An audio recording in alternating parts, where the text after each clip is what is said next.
In this segment, we're going to show you a muscle energy treatment to treat either a fixed gapping of the pubic symphysis or a fixed compression of the pubic symphysis.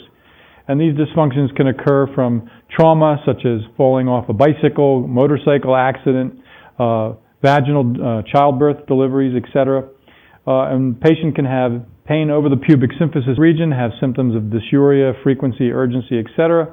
And the way you would diagnose it is to come down on the anterior abdominal area and slowly take the palm, tell your patient that you're going to be heading to the pelvis, find the pubic symphysis, and you would notice that with a fixed compression, there might be a midline bulge at that pubic symphysis. Feels a little prominent, but equal.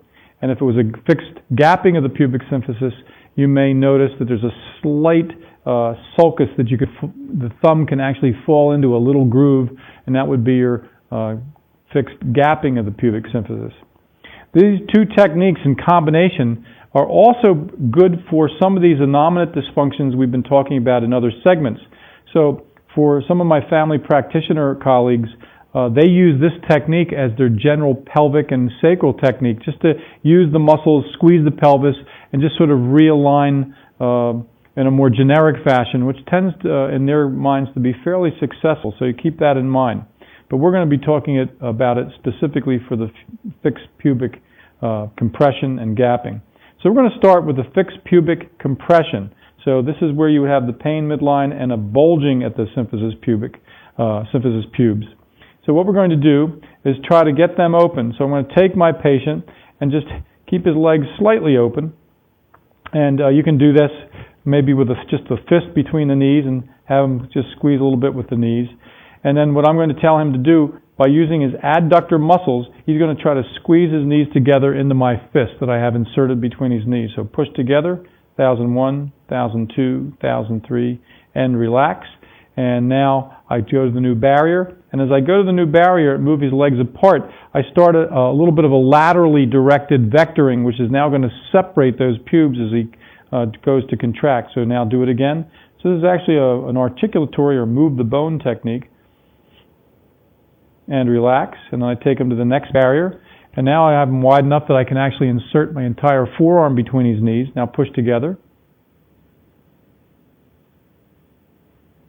and relax, and get to the new barrier. Now I can take my fist and insert that on the side of my elbow to get it even a little wider, and again, do it again. And by doing this, you can use your arm kind of as a non-muscular resistor, so I don't have to use my muscles. And relax and take him out. And this particular movement should have opened his pubic symphysis. Now, if you have a fixed gapping of the pubic symphysis, you want to actually get that to occur. So what we're going to do is use a lot of external rotator muscles for this. So with this, we can basically start out wide, kind of where the other one left off, and ask our patient to separate his legs apart. So push outwards, right to left. And now I resist 3 to 5 seconds, and relax, and bring them a little closer again, and relax, and again. And this is for the fixed gapping. This is going to draw the pelvis midline anteriorly by moving the posterolateral outwards by these external rotators. And relax. And what I generally would do is repeat either one of these a few times and see if kind of working that and then rechecking your changes at the pubic symphysis with either the bulging or the sulcus.